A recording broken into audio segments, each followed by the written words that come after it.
جس میں کچھ ورائٹیز انقلاب کے نام سے تھی، تو واقعی زراعت میں خاص کر گندم کی پیداوار میں انقلاب آ گیا.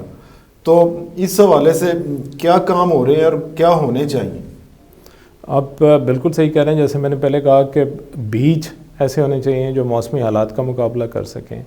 ان سے بیجوں سے جو پیداوار حاصل ہو وہ ایسی ہونی چاہیے جو صارفین کی جو ضروریات ہیں ان کو پورا کر سکے. سے کہ میں اگر کچھ سبزیات پیدا کرتا ہوں، میں نے ایکسپورٹ کرنی ہے، تو ان کی شیلف لائف اتنی ہونی چاہیے کہ وہ ایکسپورٹ والے کنٹری تک پہنچ سکیں اور اس کے صارف تک جا سکیں. اور پھر کیڑوں اور بیماریوں کو کنٹرول کرنے کے لیے جو مختلف قسم کی ادویات یا زہریں ہم استعمال کرتے ہیں وہ ماحول دوست ہونی چاہیے اور ان کا مؤثر کنٹرول ہونا چاہیے. آپ نے دیکھا ہوگا کہ اب جو ہے مختلف جو زرعی ادویات ہم ڈالتے ہیں ان کی ڈوز کافی کم ہو گئی ہے. پہلے 1 سے 2 لیٹر عام طور پہ استعمال ہوتی تھی مختلف کیڑوں یا بیماریوں کو کنٹرول کرنے کے لیے، تو اب وہ سلسلہ جو ہے 50-100 گرام تک پہنچ گیا ہے. اور سب سے بڑھ کے یہ ہے کہ جو ڈیجیٹل ڈیٹا اس وقت اویلیبل ہوتا ہے اور جو جدید مشینری ہے اس کا استعمال کو اگر ہم فروغ دیں گے تو ہم دنیا کے شانہ بشانہ کھڑے ہو سکتے ہیں. اور یہ جتنی چیزیں میں بتا رہا ہوں یہ سب ان کو اگر آپ انفرادی طور پہ امپلیمنٹ کرنے کی کوشش کریں گے تو آپ کو خیر خواہ نتائج نظر نہیں آئیں گے، لیکن اگر اس کو ایز اے ٹول کٹ لے کے آپ چلیں گے تو آپ کو پورے حالات پہ قابو پانے میں آسانی رہے گی. تو گورنمنٹ کا خیال یہ ہے کہ کوئی مطلب براڈر کوئی فارمنگ کی آپ بات کر رہے ہیں، کیونکہ ہر کسان کو دیکھیے نا، ایک ہی طرف ہمارا پروگریسو فارمر ہے، ایک ہی طرف ہمارا پسماندہ فارمر ہے اور خود اس کا اپنا معاملہ ہے، اپنا فائدہ ہے، تو کیوں وہ نہیں چاہے گا کہ وہ نئی ٹیکنالوجی اڈاپٹ کر سکے؟ دیکھیں میں رکے گا اس کو میں اس طرح سے ایکسپلین کر دیتا ہوں کہ اگر آپ کسی بندے کو اچھا بیج دے دیتے ہیں، جی بالکل، لیکن اگر اس کے پاس باقی ان پٹس اچھے نہیں ہیں، اس کے پاس مشینری اچھی نہیں ہے، اس کے پاس موسم کا ڈیٹا اویلیبل نہیں ہے، تو وہ شاید اس سے خاطر خواہ فائدہ اٹھا نہ سکے.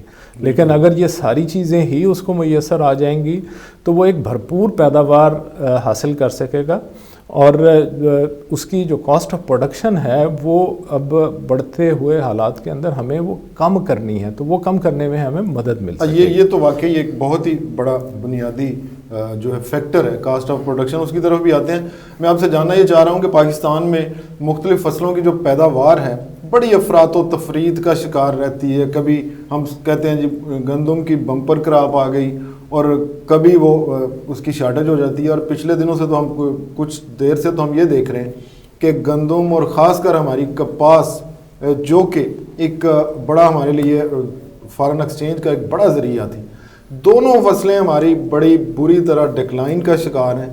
اور جبکہ ایک فصل جو ہے نا مکئی وہ کانسٹنٹلی انکریز کرتی جا رہی ہے اور اس کی فی ایکڑ پیداوار بھی بڑھ رہی ہے اور اس کی جو ہے نا رقبہ بھی بڑھ رہا ہے. اس حوالے سے آپ کی ماہرانہ رائے کیا ہے؟ بھائی صاحب ایسے ہے کہ اگر پچھلے 20 سالوں کا ہم جائزہ لیں تو گندم کی پیداوار میں ہم صرف 14% اضافہ کر پائے ہیں 20 ایئرز میں. اور اسی طرح جو اس وقت خبریں آ رہی ہیں کہ ہم 7 لاکھ بیل 70 لاکھ بیل یا 7 ملین بیلز کپاس کی پیداوار حاصل کریں گے اس سال، تو یہ 35 سالوں میں سب سے کم سطح ہے. بدقسمت ترین سال کپاس کی پیداوار میں ہم دیکھنے جا رہے ہیں. جی آپ ایسے ہی کہہ رہے ہیں. اور اس کے اگر آپ برعکس دیکھیں گے مکئی میں تو پچھلے 20 سال کے اندر پنجاب کے علاقہ میں مکئی کا جو رقبہ ہے وہ تقریباً دگنا ہو گیا ہے اور پنجاب کی جو اوسط قومی پیداوار ہے وہ 3 گنا بڑھ گئی ہے. اچھا جی. مکئی جو ہے اس وقت ایک بہت ہی فائدہ مند فصل کے طور پہ یا ایک گڈ الٹرنیٹ کے طور پہ کسان کے لیے ابھر کے سامنے آئی ہے. مکئی جو ہے اس وقت اس کا تقریباً 70% جو ہے وہ پولٹری انڈسٹری یوز کرتی ہے، 10% جو ہے وہ دیگر جانوروں کی خوراک یا سائلیج کے اندر جاتا ہے، تو 80% تو ایسا ہے جو خوراک جانوروں کی خوراک کا حصہ بنتا ہے. اور جس طرح کہ پولٹری جو ہے وہ اس وقت 8 سے 10% فی سال کے حساب سے اس کی افزائش ہے، تو اس کو پورا کرنے کے لیے ہمیں 2023 کے اندر 7 سے 9 ملین ٹن جو ہے وہ مکئی چاہیے ہوگی. اچھا جی. اور اس وقت جو مکئی کی پیداوار 2018-19 میں ریکارڈ کی گئی ہے وہ 6.3 ملین ٹنز 6.8 ملین ٹنز جو ہے وہ آئی ہے. تو دیکھنے والی بات یہ ہے کہ باوجود اس کے کہ مکئی بہت ہی اچھی پیداوار دے رہی ہے، ہمیں آئندہ چند سالوں میں اس پیداوار کو بڑھانے کے اور عوامل کی طرف توجہ دینی پڑے گی. ادروائز ہمیں ہو سکتا ہے یہ اپنی لوکل انڈسٹری کی ڈیمانڈ کو پورا کرنے کے لیے مکئی امپورٹ کرنی. مطلب ابھی جو ہے ہم جتنی پیداوار لے رہے ہیں مکئی سے وہ ڈومیسٹک پروڈکشن، ڈومیسٹک جو نیڈ ہے، طلب ہے، اس کو پورا کر رہی ہے کہ نہیں؟ جی اس وقت جو ہے آپ بالکل صحیح کہہ رہے ہیں، جتنا ہم پروڈیوس کرتے ہیں اتنا ہماری انڈسٹری جو ہے اس کو کنزیوم کر لیتی ہے. اور جتنی زیادہ پروڈکشن کرتے ہیں اتنی انڈسٹری ایکسپینڈ بھی ہو جاتی ہے کہ نہیں؟ جی بالکل یہی ہے، کیونکہ پچھلے سالوں میں یہ دیکھا گیا ہے کپاس کا علاقہ کم ہونے کی وجہ سے بہت سارا علاقہ جہاں کپاس لگتی تھی اب وہاں مکئی لگنی شروع ہو گئی. لیکن ہمارے پاس پیداوار جو ہے سرپلس نہیں ہوئی ہے، ہم نے کوئی ایکسپورٹ نہیں کی ہے سگنیفیکنٹلی. تو جس کا مقصد یہ ہے کہ بھئی ہم نے جو پیدا کیا وہ ہمارے ہی اپنے ہی جانور کھا گئے ہیں. اچھا یہاں ایک سوال یہ پیدا ہوتا ہے کہ کیا مکئی جو ہے کبھی ہمارے لیے یہ فوڈ کراپ بھی ہوتی تھی، کبھی اس کا ہیومن جو یوز ہے، انسان بھی اس کو کھاتے تھے روٹی کی شکل میں یا دیگر اس کے استعمالات تھے، تو اب تو پھر یہ کیا ریشو ہے جانوروں کے استعمال کی اور انسانوں کے استعمال کی مکئی کی پیداوار کے حوالے سے؟ اس وقت جو ہے نا جی 70% تو پولٹری میں جاتی ہے، 10% تقریباً سائلیج اور دوسرے جانوروں کی خوراک میں جاتی ہے، 8 سے 10% مکئی جو ہے وہ ویٹ ملنگ میں جاتی ہے، اور 4 سے 5% مکئی جو ہے وہ چارہ کاشت کرنے کے لیے جس کو گاچا عام زبان میں کہتے ہیں، اور 4 سے 5% مکئی جو ہے وہ انسانی خوراک میں ڈائریکٹ چپاتی کے طور پہ استعمال ہوتی ہے. مطلب برائے نام ہی رہ گئی نا جی. جی بالکل، یہ بھی ایک پوری انڈسٹریل کراپ ہو گئی ہے اس وقت. اچھا جی یہ بتا دیں کہ اس وقت کون کون سی ٹیکنالوجیز ہیں جن کو زراعت میں اگر ہم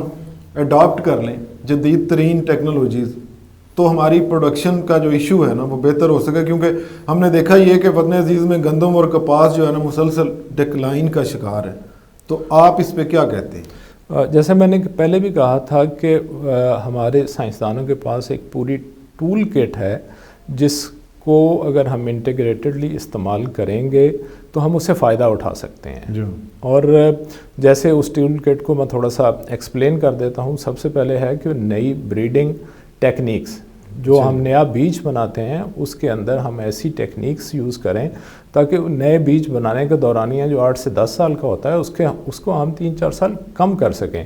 اور دنیا میں اس وقت marker assisted breeding, chipping technology, D N A finger printing, اس طرح کی بہت ساری ٹیکنالوجیز استعمال ہوتی ہیں جس سے یہ دورانیہ کم کیا جا سکتا ہے. اسی طرح پھر دوسری جو ٹول سائنسدان کے پاس ہے وہ بایو ٹیکنالوجی ہے، جس سے کیڑوں کے خلاف اور بیماریوں کے خلاف فصلوں میں قوت مدافعت پیدا کی جا سکتی ہے.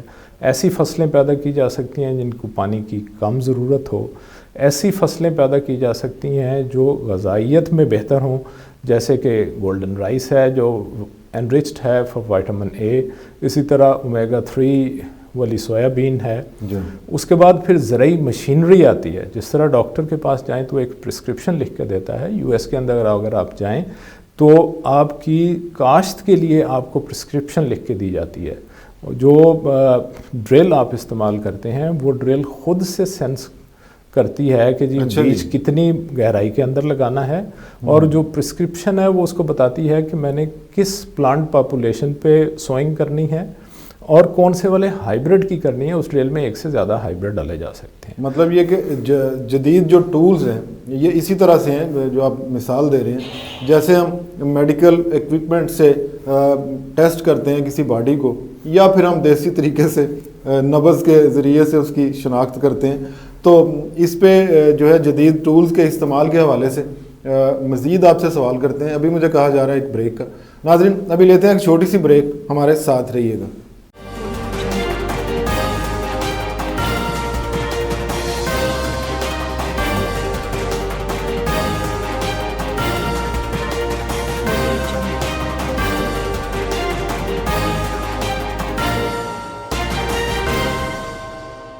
ویلکم بیک ناظرین. بات ہو رہی ہے مشہور ماہر زراعت محمد عاصم صاحب سے. ٹیکنالوجی کے زراعت میں استعمال کے ذریعے سے ہماری زرعی پیداوار کو بڑھا کر کس طرح ہم ملکی ترقی میں اپنا کردار ادا کر سکتے ہیں. تو عاصم صاحب آپ فرما رہے تھے کہ جو لیٹسٹ ٹولز ہیں ان کے استعمالات سے ہم بہت پری سائز جو فارمنگ ہے اس کی طرف جا سکتے ہیں, چیزوں کو بہتر اسیس کر سکتے ہیں. تو اس پہ آپ کیا مزید کہنا چاہیں گے؟ دیکھیں, سب سے پہلے جو ہے نا, اس وقت دنیا کے اندر ڈیجیٹل ڈیٹا جو ہے وہ بہت زیادہ اویلیبل ہونا شروع ہو. جی ہاں, یعنی جو ڈرونز وغیرہ کے استعمالات سے کرتے ہیں یا باقی ذریعوں سے کلیکٹ کرتے ہیں. ڈیجیٹل ڈیٹا اکٹھا کرنے کے لیے مختلف سورسز استعمال ہو سکتے ہیں. اس میں ڈرون ایک سورس ہے جو آپ کو مائکرو کلائمیٹ, مائکرو جو ہے نا انوائرمنٹ, اس کا ڈیٹا دے گا. جیسے آپ نے آپ کا اپنا فارم ہے اس کا ڈیٹا لینا ہے, یا آپ نے اپنے چک کا ڈیٹا لینا ہے. اگر آپ کو میکرو ڈیٹا چاہیے تو اس کے لیے سیٹلائٹ امیجری یوز ہو سکتی ہے. اچھا جی. اس کے علاوہ دنیا کے بہت سارے ممالک میں اب بہت سارے فیلڈ کے اندر سینسر لگانے شروع کر دیے ہیں انہوں نے. اچھا جی. اب وہ فیلڈ کے سینسرز آپ کو کیا بتاتے ہیں, کچھ تو جو میٹرولوجیکل سینسرز ہیں وہ آپ کو بتائیں گے کہ جی سورج کب نکلا, کتنی روشنی رہی, اور اس سے ایک ڈگری ڈیز کا کانسیپٹ ہوتا ہے کہ ہر فصل کو پکنے کے لیے ایک اسپیسیفک ڈگری ڈیز کی ضرورت ہوتی ہے. اچھا جی. تو سائنسدان ان سے وہ کیلکولیٹ کر لیتا ہے کہ جی آج کتنا سورج رہا, میکسیمم ٹیمپریچر کتنا رہا, منیمم ٹیمپریچر کتنا رہا, اس سے وہ ڈگری ڈیز کیلکولیٹ کیے جا سکتے ہیں. فیلڈ میں جو میٹرولوجیکل سینسرز کے علاوہ اور سینسر لگائے جا سکتے ہیں جس کے اندر یہ جو سوائل کا موئسچر ہے اس کو اسیس کرنے کے سینسرز ہیں.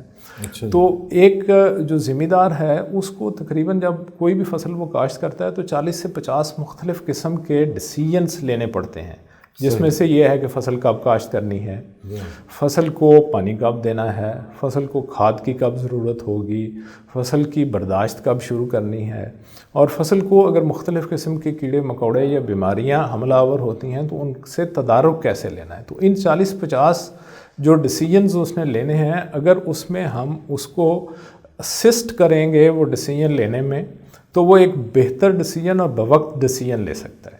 اور اگر اس ماڈرن ٹولز کے ذریعے, ٹولز کے استعمال کے ذریعے سے. جی بالکل. اور اسی طرح میں کہنا چاہوں گا کہ بہت ساری ایسی کمپنیز اس وقت ہیں جو یہ ڈیجیٹل سروسز فارمرز کو پرووائڈ کرتی ہیں. اس وقت یو ایس کے اندر 100 ملین ایکڑز ایسے ہیں جو پیڈ ہیں ان سروسز کے لیے, اور وہ جو ذمہ دار ہے جب صبح اٹھتا ہے تو وہ 10,000 ایکڑ کا اگر ذمہ دار ہے تو وہ اپنے فارم کو 10,000 ایکڑ کو نہیں دیکھنے جاتا.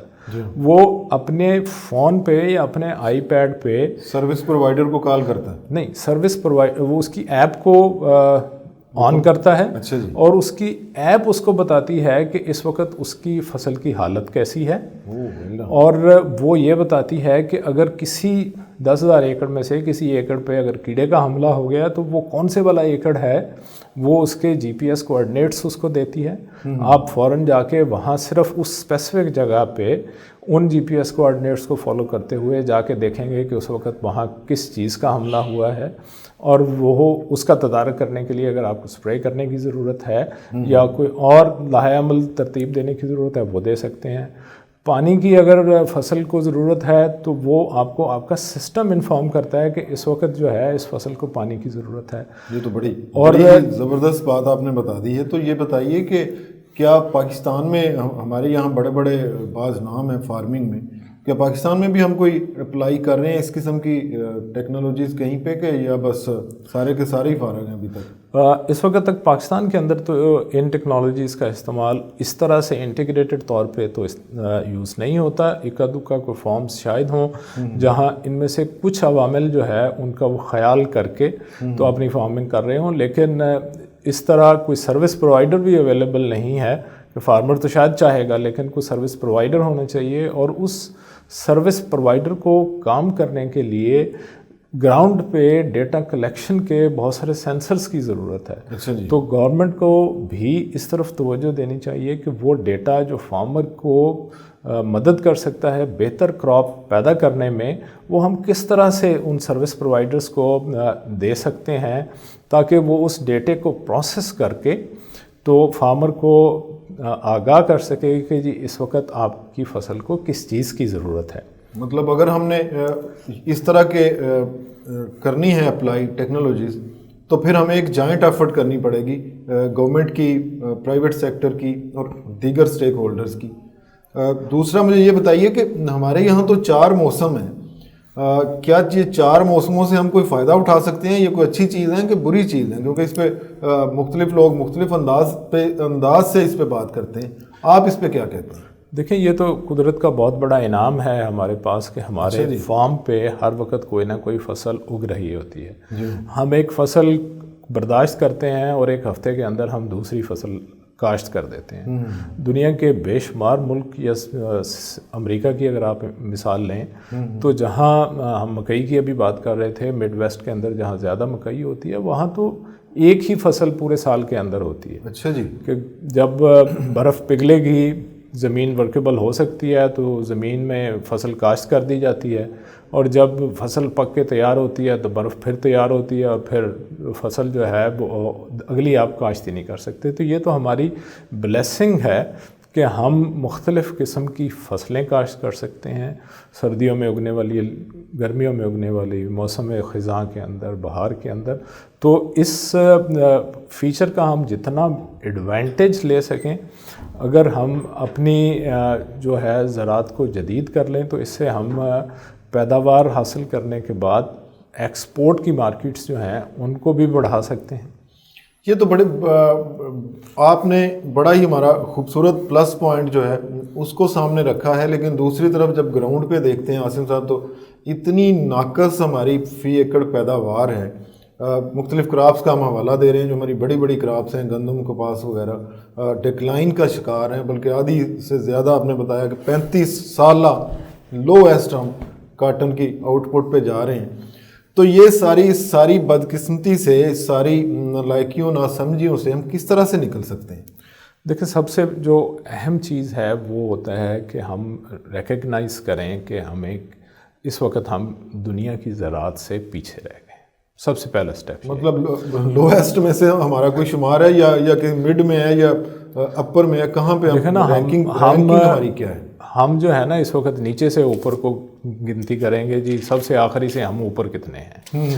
تو دیکھنے کی بات یہ ہے نا کہ ہم پہلے یہ ریکگنائز کریں کہ ہم پالیسی کے اندر اور قوانین لانے کے اندر اور جو ٹیکنالوجی پرووائڈرز ہیں ان کو انیبلنگ انوائرمنٹ مہیا کرنے کے اندر اس وقت سب سے پیچھے ہیں.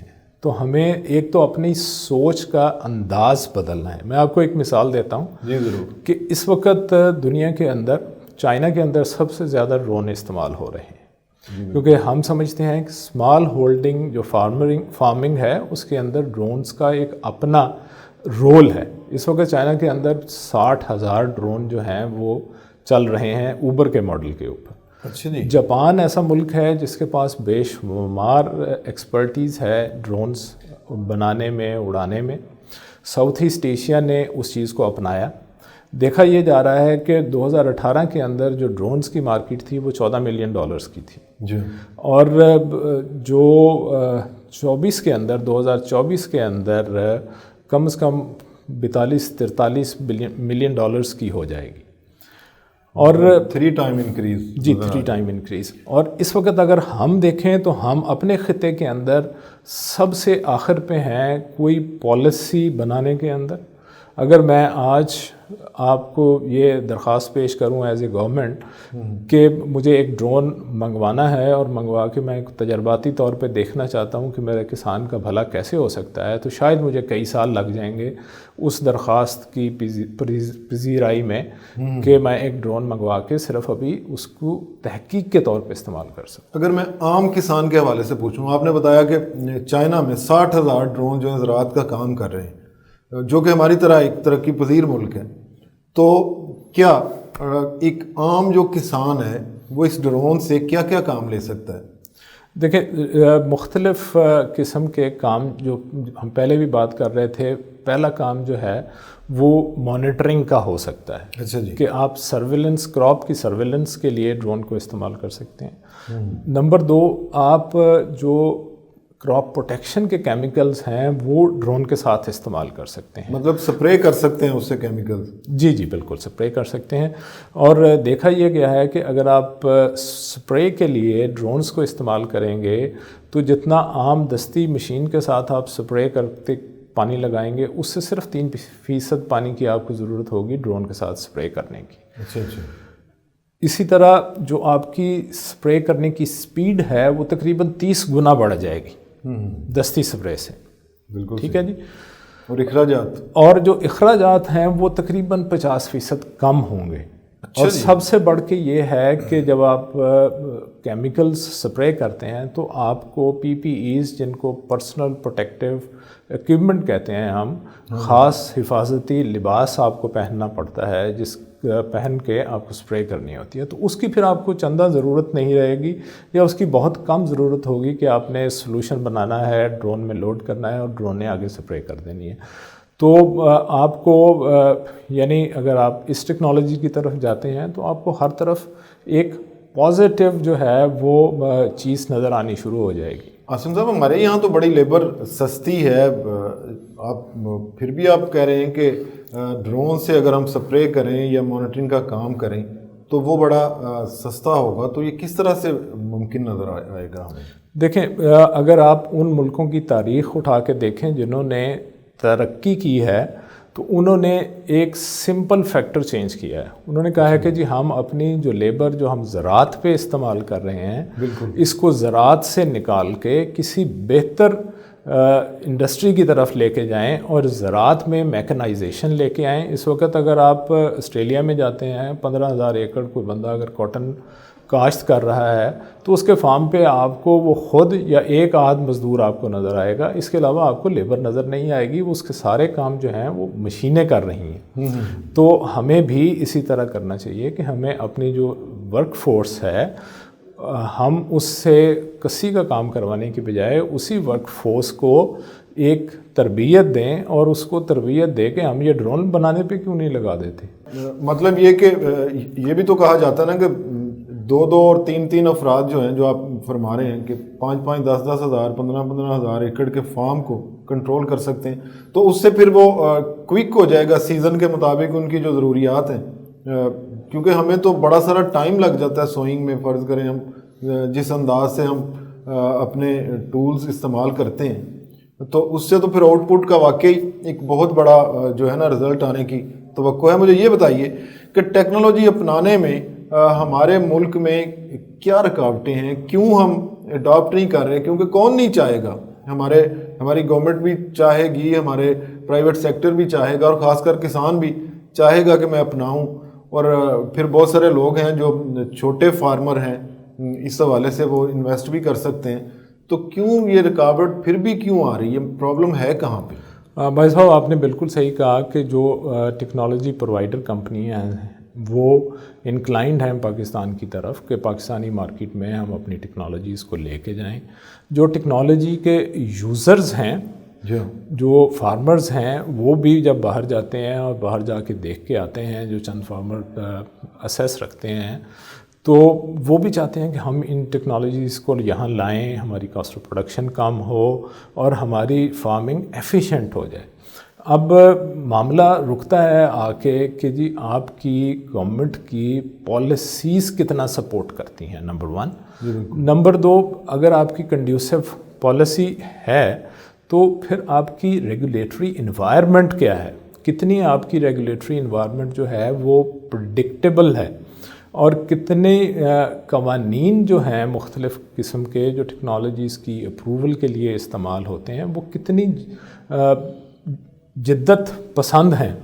اگر ہم دیکھیں کہ جی ایک نئی ٹیکنالوجی آ رہی ہے، جیسے ڈرون کی مثال پہلے ہوئی تھی، تو ڈرون کی پالیسی اگر ہم بنا لیں گے اور اس کی امپلیمنٹ کر دیں گے اور اس کو قانونی طور پہ جو ہے وہ تحفظ فراہم کر دیں گے تو وہ ٹیکنالوجی جلدی آ جائے گی. اگر ہماری ریگولیٹری انوائرمنٹ پریڈکٹیبل نہیں ہوگی اور اگر ہمارے لاز اپڈیٹڈ نہیں ہوں گے جیسے جیسے نئی ٹیکنالوجیز آ رہی ہیں، اور اگر ہماری سوچ بچار جدت پہ مبنی نہیں ہوگی، تو ہم ایسے ملکوں میں شمار کیے جائیں گے جہاں ٹیکنالوجی جو ہے وہ جب بالکل ختم ہو جاتی ہے پھر آتی ہے۔ مطلب یہ کہ جس طرح سے ہم بات کرتے ہیں کہ ملک میں ایز آف ڈوئنگ بزنس ہونا چاہیے، اسی طرح سے آپ کی بات سے جو میں سمجھا ہوں کہ as of using modern technology in forming, وہ بھی اس پہ اڈاپٹ کی جانی چاہیے۔ کیا کہتے ہیں آپ اس پہ؟ جی بالکل، آپ نے صحیح فرمایا۔ اب اگر مختلف ٹیکنالوجیز کا دنیا کے اندر استعمال دیکھیں جی تو ان ٹیکنالوجیز، جسٹ میں آپ کو ایک دو ٹیکنالوجیز جو ہیں ان کے فوائد اور ان کا استعمال آپ کو بتاتا ہوں۔ جیسے میں نے پہلے بھی ذکر کیا تھا کہ 100 ملین ایکڑ اس وقت ایسے ہیں جو کلائمیٹ کارپوریشن کے ساتھ ہیں، جو ان کو سروسز پرووائڈ کرتی ہے۔ اسی طرح ہم اگر ٹرانسجینک ٹیکنالوجیز کی بات کریں تو ان ٹیکنالوجیز نے، جسٹ میں مکئی کی مثال آپ کو دیتا ہوں کہ جب یہ ٹیکنالوجیز نہیں آئی تھیں 1996 سے پہلے، تو امریکہ میں پیداوار کی جو شرح تھی مکئی کے اندر وہ 10% سے بڑھ رہی تھی۔ جب یہ ٹیکنالوجیز آ گئی ہیں تو اس کے بعد 23% سے بڑھ رہی ہے۔ برازیل کی ایگزامپل لیں تو وہاں ان ٹیکنالوجیز کے آنے سے پہلے 38% تھی شرح نمود، اور اس کے آنے کے بعد ٹیکنالوجی کے 50% ہو گئی۔ اسی طرح ہمارا ایشیائی ملک فلپینز ہے جہاں نمود پہلے 38% تھی جو کہ بڑھ کے 53% ہو گئی۔ اسی طرح ہمارا نیکسٹ ڈور نیبر بھارت کی اگر آپ ایک مثال لیں، جو کہ ہمارے جیسے ہیں، جی بالکل ہماری ہی کنڈیشنز ہیں، ہمارے ہی طرح کے فارمرز ہیں، تو 13 ملین بیلز پہ ان کی کپاس کی پیداوار تھی۔ جب انہوں نے ٹرانسجینک ٹیکنالوجیز لے کے آئے ہیں تو اس وقت وہ 37 ملین بیلز پہ ہیں۔ 13 سے 37 بہت بڑی بات ہے۔ جی اسی طرح اگر ہم جدید مشینری کی بات کریں، میں نے آپ کو مثال دی ویریبل پلانٹنگ ریٹس کی، ڈرلز کی، تو اگر ان چیزوں کو ہم استعمال کریں گے تو اس وقت ہماری کاسٹ آف پروڈکشن کم ہوگی۔ ادروائز پاکستان ایسا ملک ہے کہ جہاں ہم جو بھی پیدا کرتے ہیں اس کو باہر بھجوانے میں بہت دقت ہے، ہم انٹرنیشنل مارکیٹ میں کمپیٹیٹیو نہیں ہیں۔ بہت ہی اعلیٰ محمد عاصم صاحب، آپ نے ڈائلاگ کے لیے وقت دیا، میں ڈائلاگ کی ٹیم کی طرف سے آپ کا شکریہ ادا کرتا ہوں۔ ناظرین، آپ نے ماہر زراعت محمد عاصم صاحب کی گفتگو سنی۔ ان کا کہنا ہے کہ جس طرح سے حکومت ایز آف ڈوئنگ بزنس پہ زور دے رہی ہے، اسی طرح as of using latest technology in forming پہ بھی اگر خصوصی توجہ دی جائے تو ہمارے ملک میں نہ صرف زراعت کی پیداوار بڑھ سکتی ہے بلکہ ہمارے جو اخراجات ہیں وہ بھی کم ہو سکتے ہیں۔ اسی کے ساتھ ہی آج کے ڈائلاگ کا وقت ختم ہوا۔ اجازت دیجیے، اللہ حافظ۔